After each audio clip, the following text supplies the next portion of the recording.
"Sir, leave the country immediately," said the new waitress to the Duke, seconds before the treaty signing. The amber glow of gaslight flickered across the private dining room where Duke Alexander Ashford sat alone, his distinguished profile reflected in the gilded mirrors of the Belmont Grand Hotel.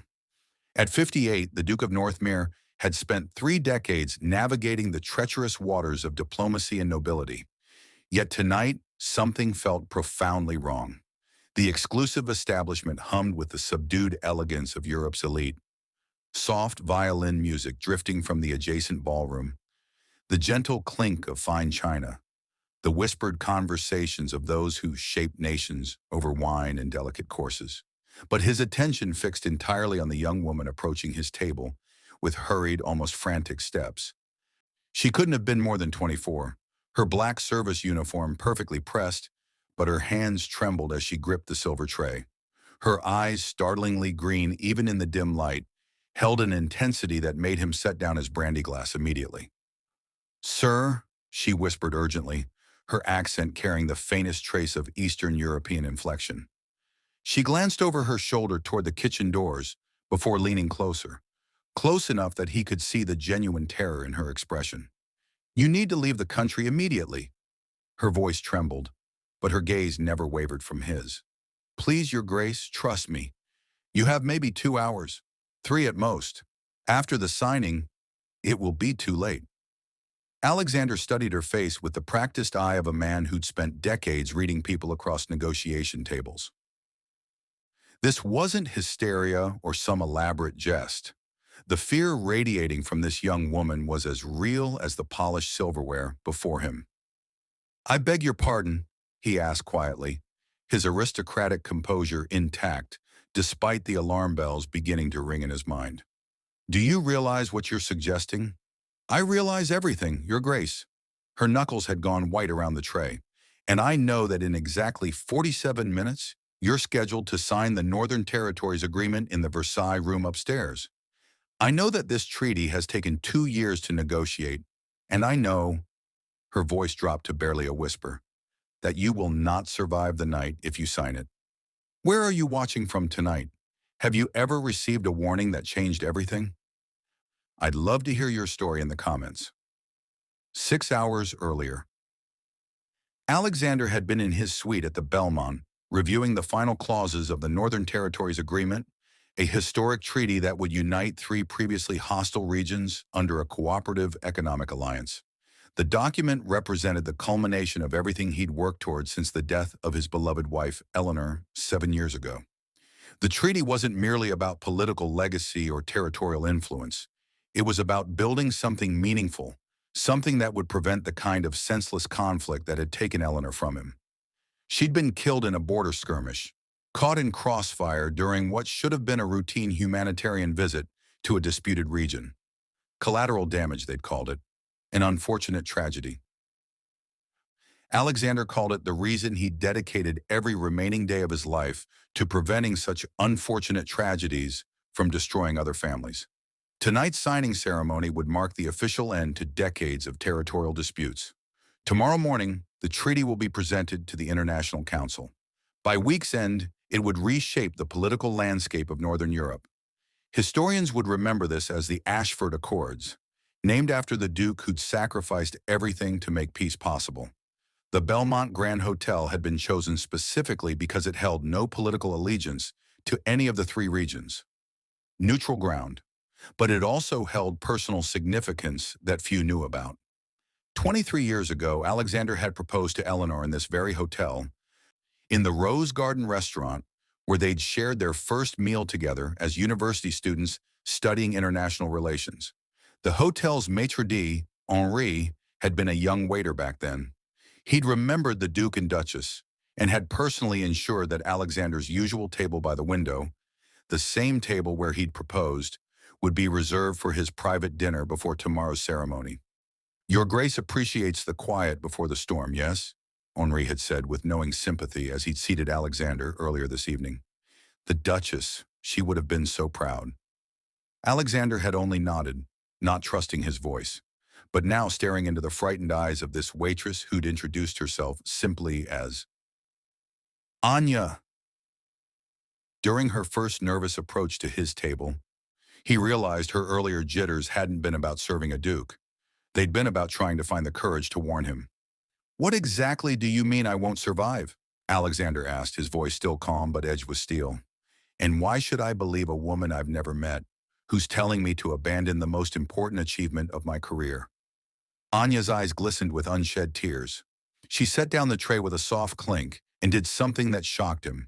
She pulled out a faded photograph from her apron pocket and placed it on the table before him.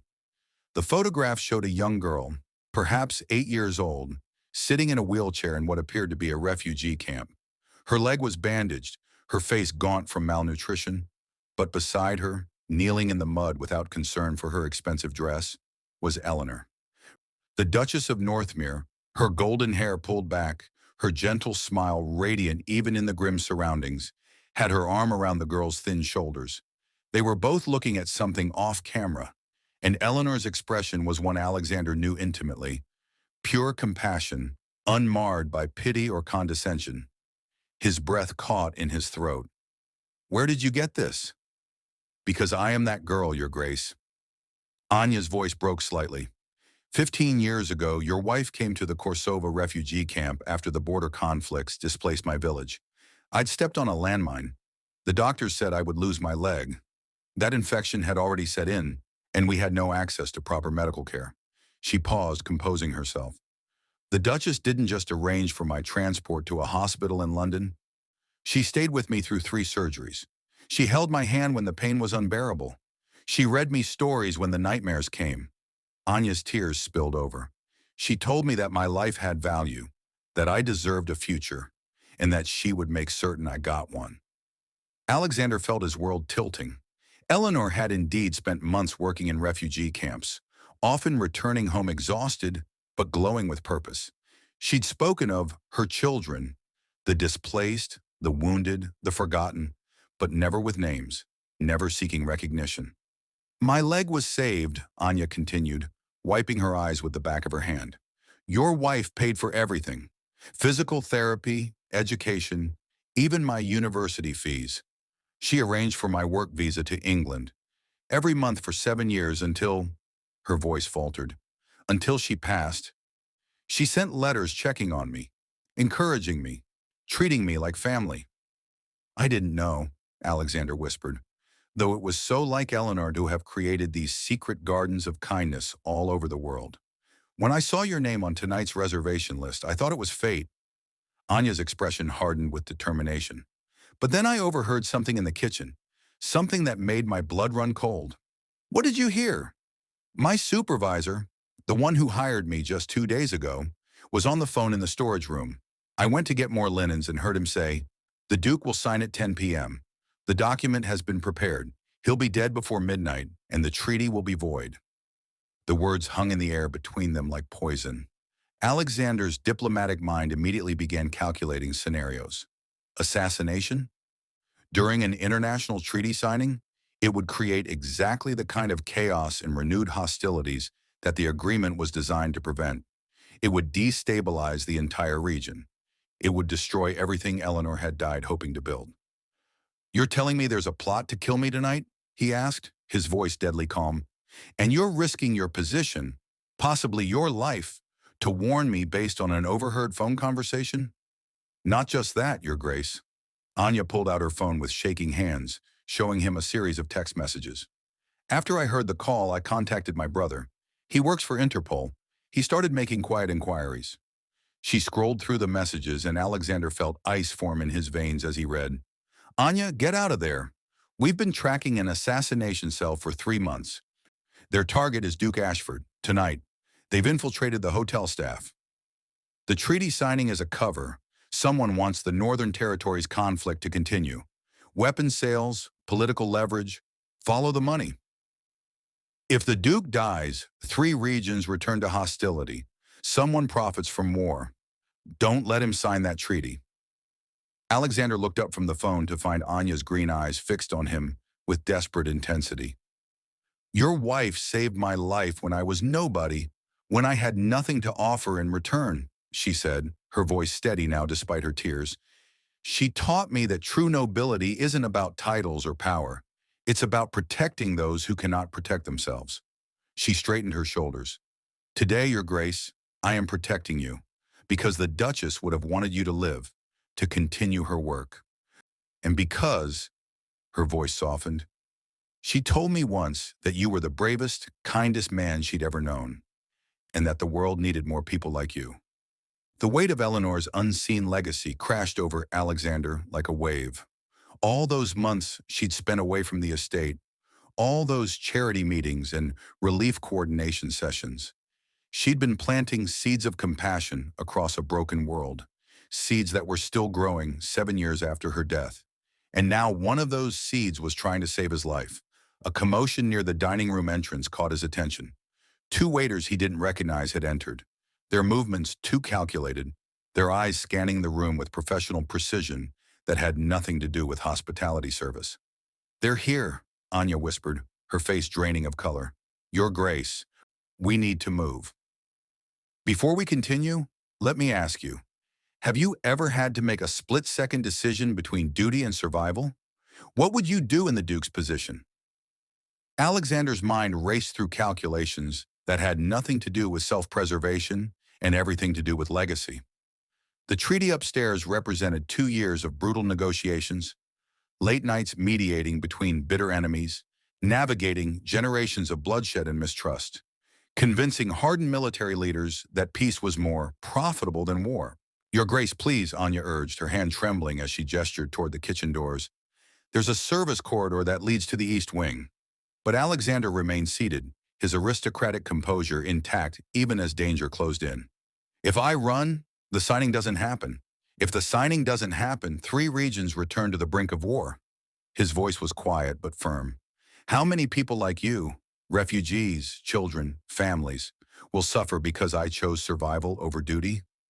It was the same impossible choice Eleanor had faced in that border region 7 years ago. She could have stayed safe in London, could have sent money and resources from a distance. Instead, she'd walked into danger because she believed some things were worth the risk. It had cost her everything. "The Duchess wouldn't want you to die for a piece of paper?" Anya said urgently, reading his thoughts.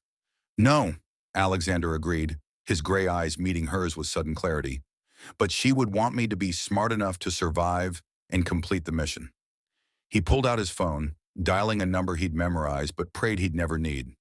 "Lord Chancellor Pemberton, it's Alexander. I need you to listen very carefully." Anya watched as the Duke transformed before her eyes. Gone was the grieving widower dining alone in memory of his lost love. In his place sat a man who'd negotiated peace treaties in war zones, who'd stared down warlords and politicians with equal composure.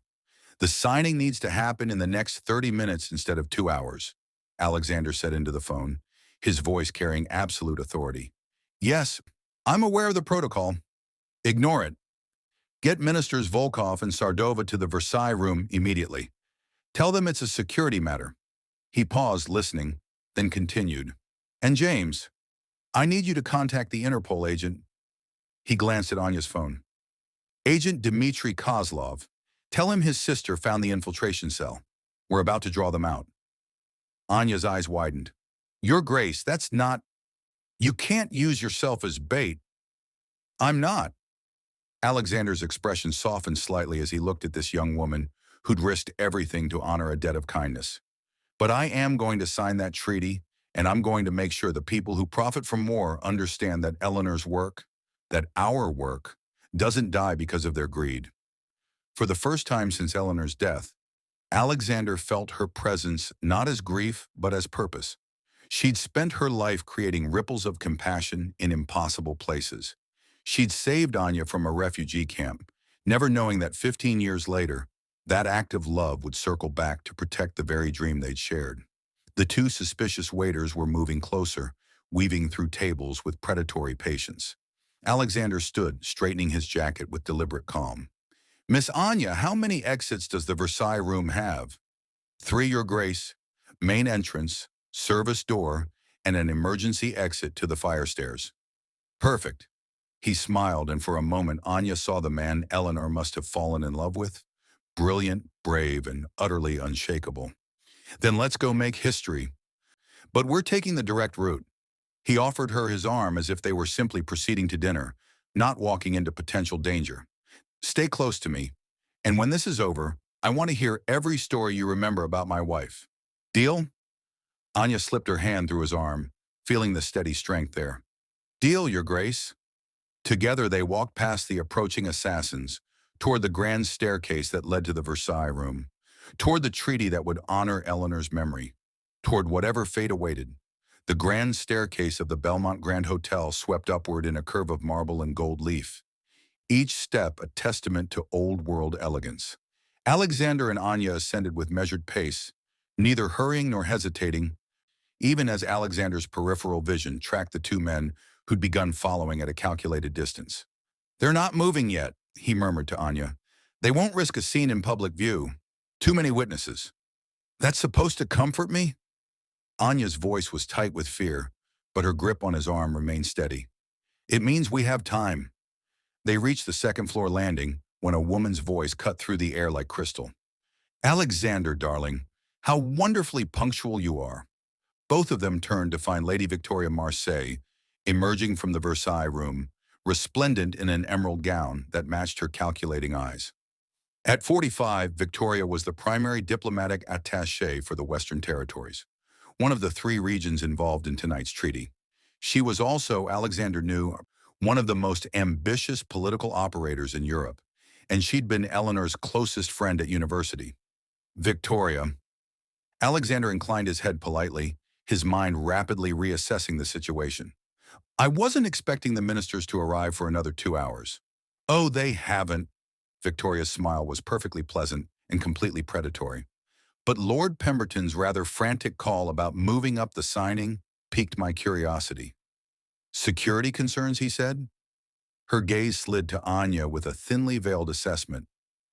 And who is your charming companion? My guest, Alexander replied smoothly, offering no further explanation. Victoria's perfectly shaped eyebrow arched. How mysterious, though I suppose we're all entitled to our secrets, aren't we?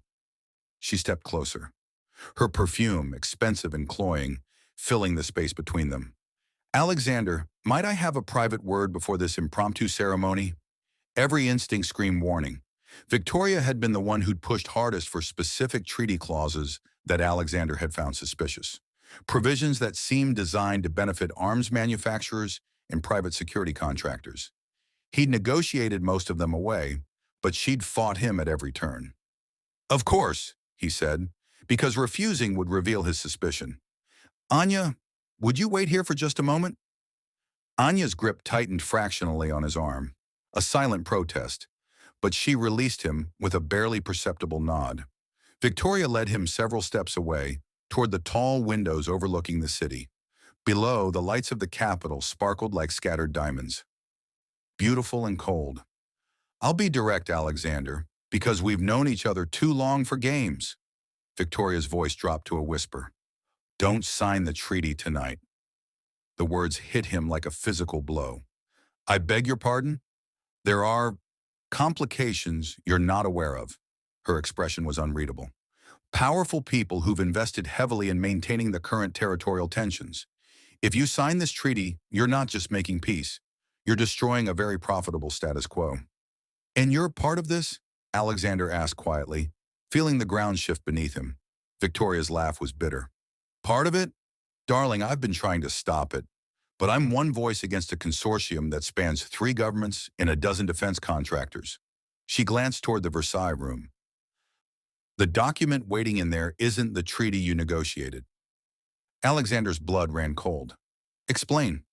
Somewhere between the final draft and tonight's signing, pages were replaced. The version in that room contains clauses that will actually escalate tensions, give legal justification for military intervention, create economic dependencies that benefit weapons manufacturers. Victoria's emerald eyes were hard. You'll sign thinking you're creating peace. Instead, you'll be authorizing the legal framework for decades of controlled conflict. That's impossible. I reviewed the final document myself 3 days ago, and I'm telling you it's been altered. Victoria's composure cracked slightly. Alexander, I loved Eleanor like a sister. When she died, I promised myself I'd help you complete this treaty in her honor. But these people, she shook her head, they've outmaneuvered us both. Alexander's mind raced. If Victoria was telling the truth, everything he'd worked for was already corrupted. If she was lying, this was an elaborate attempt to prevent the signing altogether. But why warn him? Why not simply let him sign a fraudulent document? Unless, you want me to sign the real treaty, he said slowly, pieces clicking into place. You have it, don't you? The actual document. Victoria's smile was fierce and sad. Hidden in a location where these bastards will never find it. But getting it to that signing room, past hotel security they've already compromised? She shook her head. I can't do it alone. Behind them, Anya suddenly gasped. Alexander turned to find one of the suspicious waiters standing directly beside her, his hand concealed in his jacket in a way that suggested a weapon. Your Grace, the man said in accented English, his pleasant smile grotesquely at odds with the threat in his posture. I think it's time we all had a conversation about tonight's schedule. The Versailles room is ready for you now. The trap had just sprung shut. The moment stretched like glass about to shatter. Alexander felt Anya's fear radiating beside him, saw Victoria's expression shift from determination to carefully controlled alarm. The waiter's pleasant mask remained fixed, but his eyes were dead, professional, detached, the eyes of a man who'd done this before. I appreciate the invitation, Alexander said with aristocratic calm, but I prefer to wait for the other ministers to arrive before we proceed. I'm afraid that's not an option. Your Grace. The waiter's smile never wavered. My employer is very insistent about timing. You see, there's a narrow window when all the necessary parties are available. Victoria moved subtly, positioning herself closer to Alexander. And who exactly is your employer? Someone who values profitable stability over chaotic peace. The waiter's hand shifted inside his jacket. Now, shall we walk to the Versailles room like civilized people? Or shall we make a scene that would devastate this lovely hotel's reputation? Alexander's mind calculated rapidly. The Versailles room had 3 exits, Anya had said, but if the conspiracy had infiltrated hotel security, those exits would already be controlled. Walking into that room meant walking into a cage, yet refusing meant violence here, now with Anya caught in the crossfire. Very well, Alexander said, but the young lady isn't involved in this. Let her go. I'm not leaving, Anya said immediately, her voice stronger than Alexander expected. Her fear was still there, but underneath it ran something harder, the same steel that had helped an 8-year-old refugee survive a landmine. The Duchess taught me that we don't abandon people we care about. The waiter's professional demeanor flickered with annoyance. How touching. All 3 of you then. The Versailles room. Now. They began walking, the waiter behind them, his concealed weapon a constant invisible pressure. The corridor stretched ahead, elegant and empty. Deliberately empty, Alexander realized. The hotel staff had been cleared from this area. Victoria leaned close as they walked. The real treaty is in the Rose Garden restaurant, she whispered barely audibly. Table 7, inside a violin case. I was supposed to retrieve it during the signing confusion. How do I know you're not leading me into exactly what they want? Alexander murmured back. You don't. Victoria's voice was raw with emotion.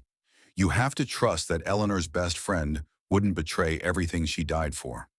You have to trust that some of us still believe in something beyond profit and power. Anya suddenly stumbled, her hand flying to the wall for support. I'm sorry, my leg, the old injury. The waiter grabbed her arm roughly. Keep moving. Don't touch her, Alexander said, his voice carrying the authority of generations of nobility. Or what, Your Grace? The waiter's mask finally cracked, revealing cold amusement. You'll have me fired? You're not signing a peace treaty tonight. You're signing your own. A phone rang, cutting through the tension. The waiter's phone. He answered, still keeping his weapon trained on them. Yes? His expression shifted. Confusion, then anger. What do you mean they're already here? That's impossible. We have 2 hours before. He looked at Alexander with new understanding. You moved the signing time. Clever. Through the walls they could hear voices, multiple voices, coming from the Versailles room. Ministers Volkov and Sardova had arrived early, along with their security details and diplomatic staff. The narrow window of opportunity had just slammed shut. The waiter's jaw clenched. This isn't over. My employers don't accept failure gracefully. He backed away, melting into a service corridor before Alexander could respond. Victoria released a shaky breath. That bought us time. But he's right. They won't stop. If you sign a fraudulent treaty, you legitimize their war economy. If you sign nothing, you look incompetent and the peace process collapses. Then I'll sign the real treaty, Alexander said firmly. Where exactly in the Rose Garden restaurant is this violin case? Under table 7, hidden behind the decorative panel. Victoria's eyes were fierce. But Alexander, if I'm wrong, if this is somehow a trap within a trap, then Eleanor chose the wrong best friend to trust, Alexander said simply. But I don't believe she did. Anya's face was pale but resolute. I'll get it. They don't know who I am. Just another waitress. I can move through the service areas without suspicion. Absolutely not, Alexander began. Your Grace, with respect, you taught me something tonight. Anya's green eyes blazed with determination. You showed me that honoring the people we love means continuing their work, even when it's dangerous. The Duchess saved my life so I could live it with purpose. This is my purpose. Alexander saw Eleanor in this young woman, the same fearless compassion, the same refusal to accept that some people weren't worth saving. Go, he said quietly. But Anya, come back safely. Eleanor would never forgive me if I let anything happen to you. Anya nodded once, then disappeared down the service stairs. Victoria touched Alexander's arm. Whatever happens in that signing room, know that Eleanor would be proud of the man you've become. Let's hope I live long enough to deserve that pride, Alexander replied, straightening his jacket and walking toward the Versailles room. Toward a treaty that might save thousands or might destroy everything, the Versailles room lived up to its name: gilded mirrors, crystal chandeliers, and a massive mahogany table where 3 territorial flags stood in careful arrangement. Minister Volkov, a bear of a man with silver hair, stood by the eastern windows. Minister Sardova, elegant and sharp-eyed, sat reviewing documents with her assistant. Lord Chancellor Pemberton rushed to Alexander's side the moment he entered. Your Grace, what's this about a security threat? Interpol called 15 minutes ago asking about infiltration cells. Half the hotel staff is being questioned downstairs. Good, Alexander said quietly. That means Agent Kozlov took my message seriously. He scanned the room, noting exits, security positions, potential threats. James, I need complete honesty. Has anyone had access to the treaty documents in the last 72 hours?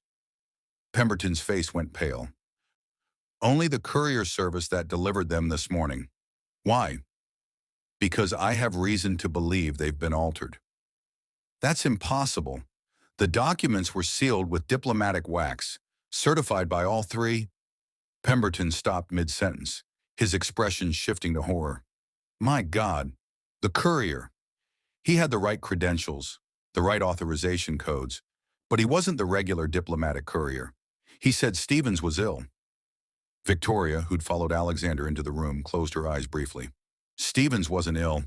He's in hospital with a concussion, mugged yesterday outside his apartment. Minister Volkov turned from the window, his voice heavy with a Russian accent. What are you saying? That tonight's signing is compromised? I'm saying, Alexander began, but stopped as the door opened.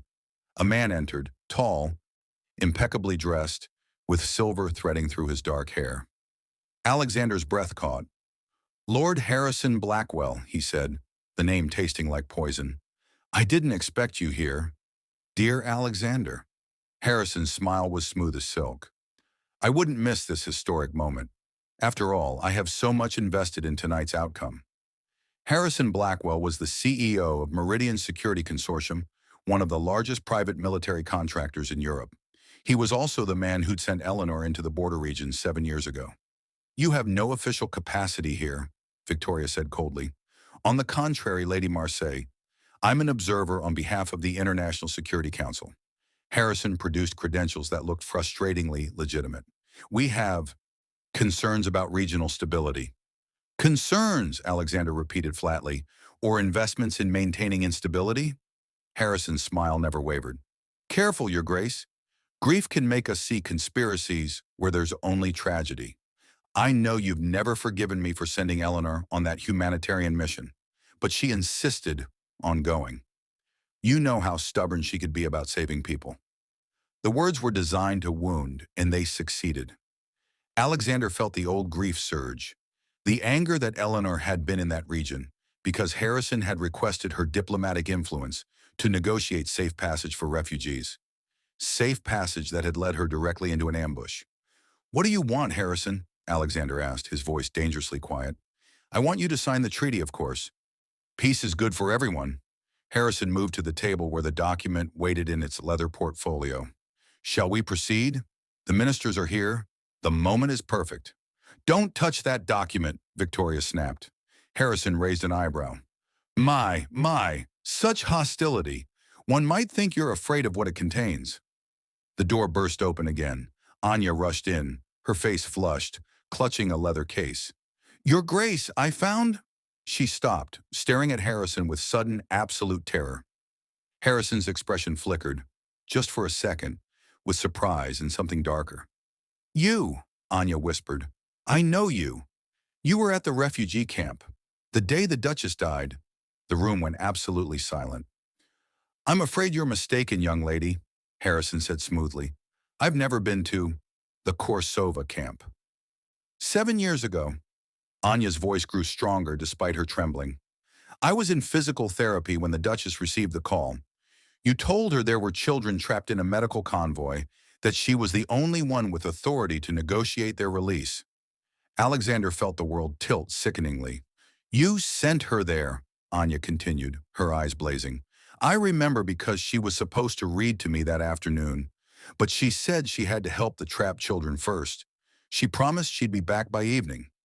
Tears streamed down Anya's face. She never came back, and the next day, I saw you leaving the camp commander's office. You handed him an envelope. He counted money. Harrison's mask finally cracked. Careful what you accuse me of, girl. You're talking about events from 7 years ago.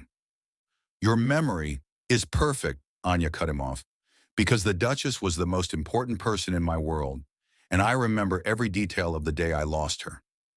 Alexander couldn't breathe.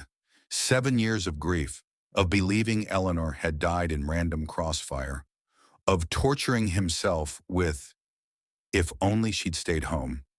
And it had been murder. Calculated, paid for, orchestrated. Why? The word tore from his throat. Harrison studied him for a long moment, then shrugged. Because Eleanor was about to expose contracts between my consortium and all 3 territorial governments. She'd found evidence we were supplying both sides of border conflicts, prolonging wars for profit. His voice was matter-of-fact. She gave me a chance to turn myself in. I gave her a chance to stay silent. She chose poorly. You bastard, Victoria breathed. I'm a businessman.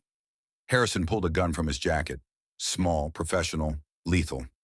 And tonight, Alexander, you're going to sign the treaty that legitimizes decades of profitable conflict, or I'll kill everyone in this room, starting with your wife's little refugee project. The barrel pointed directly at Anya's heart. Sometimes the greatest betrayals come from those we trusted most. Have you ever discovered a truth that changed everything you believed? Share below. The gun's presence transformed the elegant room into a cage. Minister Volkov's security detail reached for their weapons, but Harrison's cold smile stopped them. Your men are well trained, Minister, but I'm faster, and the girl dies first. Harrison's voice was casual, discussing murder like a business transaction. Then Lady Marseille. Then you, Alexander. Everyone will assume it was a territorial extremist opposed to peace. My people downstairs have already planted the evidence. Alexander's mind raced through impossible scenarios. The security agents couldn't act without Anya dying. Victoria was too far from Harrison to intervene. The real treaty in the violin case Anya held might as well have been on another continent. You can't possibly escape after this, Victoria said, her voice steady despite her pale face. I won't need to escape. I have diplomatic immunity as an ISC observer. Harrison gestured toward the fraudulent treaty. Alexander signs the false document. I leave peacefully. You all discover the deception tomorrow, but by then it's internationally binding. 3 regions locked into my version of peace, which is really just structured conflict with legal protection. And if I refuse, Alexander asked, though he already knew, then everyone here dies, and the treaty dies with you. Either way, I win. War continues, my contracts remain profitable. Harrison's eyes were empty of everything except calculation. But I'd prefer the legal route. Cleaner, more sustainable. Anya's hands trembled around the violin case. The Duchess believed people could change. She believed in redemption. Your Duchess was a naive idealist who got herself killed. Harrison's gun never wavered. Alexander, you have 30 seconds to decide. Sign the false treaty or watch everyone you care about die like Eleanor did because of your stubborn principles. Alexander felt the crushing weight of impossible choice. Eleanor had died because she wouldn't compromise her integrity. Now he faced the same decision: betray everything they'd worked for and live, or maintain honor and watch innocent people die. He looked at Anya, brave, terrified Anya, who'd risked everything to save him because his wife had once shown her kindness. He looked at Victoria, who'd hidden the real treaty and fought against this corruption, despite enormous personal risk. He looked at Ministers Volkov and Sardova, whose people desperately needed the peace this treaty promised. How many refugees like Anya would suffer if conflict continued? How many children would lose parents? How many more Eleanors would die in border regions while men like Harrison profited from their grief? I'll sign, Alexander said, the words like ashes in his mouth. Alexander, no, Victoria started. I'll sign, he repeated, moving toward the table where the false treaty waited. But I want your word that everyone here walks away safely. Harrison laughed. My word? You'd trust that? No, Alexander said quietly, picking up the ceremonial pen. But I'll trust that you're too smart to commit unnecessary murder when you've already won. He positioned the pen above the signature line, his hands steady despite his shattered heart. Eleanor, forgive me, he thought. Then the lights went out. Darkness engulfed the Versailles room. Shouts erupted, furniture scraped, and Alexander dove toward where he'd last seen Anya. His hands found her arm just as a gunshot cracked through the chaos, the muzzle flash illuminating Harrison's furious face for a split second. Everyone down, a voice commanded from the doorway, accented, authoritative. Interpol, drop your weapon. More gunshots, the sound of bodies colliding. Alexander pulled Anya behind the heavy mahogany table, shielding her with his body as emergency lighting flickered on, casting the room in dim red emergency glow. Agent Dmitry Kozlov stood in the doorway, weapon drawn, flanked by 6 Interpol agents. Harrison was on the floor, disarmed, 3 agents restraining him. His perfect composure had finally shattered into rage. Your Grace? Dmitry called out. My sister. We're safe, Anya answered, her voice shaking but strong. Dmitry, he confessed. Harrison Blackwell killed the Duchess. I heard everything. As did we. Dmitry held up a small recording device. Miss Marseille contacted us an hour ago, explained the entire situation. We've been listening from the service corridor. His expression hardened as he looked at Harrison. And we have everything we need. Alexander stood slowly, his legs unsteady. The treaty, the real treaty. It's right here, Your Grace. Victoria emerged from behind an overturned chair, remarkably composed despite the chaos. She took the violin case from Anya's trembling hands and opened it, revealing the genuine document. Interpol confirmed this is the authentic version. Verified signatures, proper seals, everything as you negotiated it. Minister Volkov approached his grave. Then we should sign it. Now, before any other vultures try to stop us. Agreed, Minister Sardova added, smoothing her dress with shaking hands. This madness ends tonight. Harrison laughed bitterly from the floor. Do you think this changes anything? I'm not alone. The consortium I represent has resources you can't imagine. Someone else will face international prosecution, Dmitry interrupted. We've been building this case for 18 months. Your confession tonight gave us the final piece. By morning, every member of your organization will be under arrest across 14 countries. Alexander walked to where Harrison lay restrained. For 7 years, he'd lived with grief and guilt, believing Eleanor's death was his fault for not stopping her from going. Now, looking at the man who'd orchestrated her murder, he felt something shift inside him. Not revenge, something clearer. Eleanor died believing people could be better than their worst impulses, Alexander said quietly. She was wrong about you, but she was right about the world she wanted to build. He straightened. And I'm going to finish what she started. He turned to the table where the real treaty waited, where 3 territorial ministers stood ready to sign something that would save countless lives. For Eleanor, Anya whispered beside him. For everyone she tried to save, Alexander replied. He picked up the pen, and this time his signature was an act of love. The scratch of pen on paper had never sounded so profound. Alexander signed his name with deliberate precision, each stroke a promise to Eleanor's memory. Minister Volkov signed next, his massive hand surprisingly gentle. Then Minister Sardova, her elegant signature flowing across the document. The Northern Territories Agreement was official. 3 regions that had shed blood for generations were now bound by peace. Take him, Dmitri commanded, and agents hauled Harrison to his feet. The man who'd orchestrated Eleanor's death, who'd profited from countless others' suffering, looked smaller somehow, diminished by the weight of his crimes finally catching up. As they dragged him toward the door, Harrison locked eyes with Alexander one final time. This won't bring her back, he said, a last attempt at cruelty. No, Alexander agreed quietly, but it ensures she didn't die for nothing. Harrison had no response to that. The door closed behind him, and Alexander felt 7 years of crushing guilt finally begin to lift. Eleanor hadn't died because he'd failed to protect her. She'd died fighting for something that mattered. And tonight, that fight had been won. Your Grace, Anya stood beside him, tears streaming down her face. The Duchess would be so proud. She'd be proud of you, Alexander corrected gently. You honored her memory by saving lives tonight, just as she once saved yours. Victoria approached, her usual polished composure cracked by emotion. Eleanor and I used to dream about this in university, a Europe united by cooperation instead of divided by conflict. She never got to see it. Her voice broke. But Alexander, you made it real. Lord Pemberton cleared his throat. Your Grace, the media is gathering downstairs. The world is waiting to hear about the treaty. Alexander looked at the document on the table, still damp with fresh ink, smelling of history and hope. Eleanor should have been here for this moment. She should have stood beside him as they announced that peace was possible, that her years of humanitarian work had contributed to this breakthrough.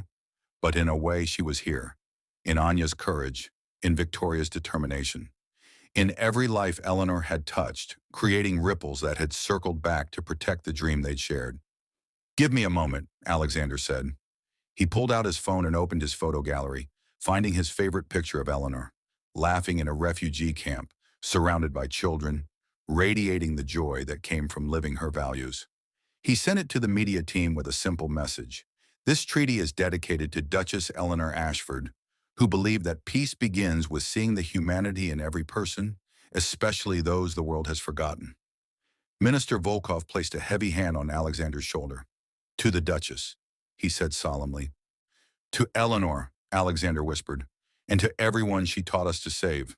Together they walked toward the waiting world. 6 months later. The Korsova Memorial Hospital stood on the exact ground where the refugee camp had been 15 years earlier. Alexander stood at the dedication ceremony, watching as Anya cut the ribbon alongside her brother Dmitri. The building would provide free medical care to displaced families across the region, funded by the reparations seized from Harrison Blackwell's criminal enterprise. The Duchess Eleanor Ashford Center for Humanitarian Medicine, Anya read from the plaque, her voice steady and proud, dedicated to the belief that every life has infinite value. Beside Alexander, Victoria wiped tears from her eyes. She would have loved this. All those board meetings she dragged me to, trying to convince me that wealth meant nothing without compassion. I fought her every time. And now? Alexander asked gently.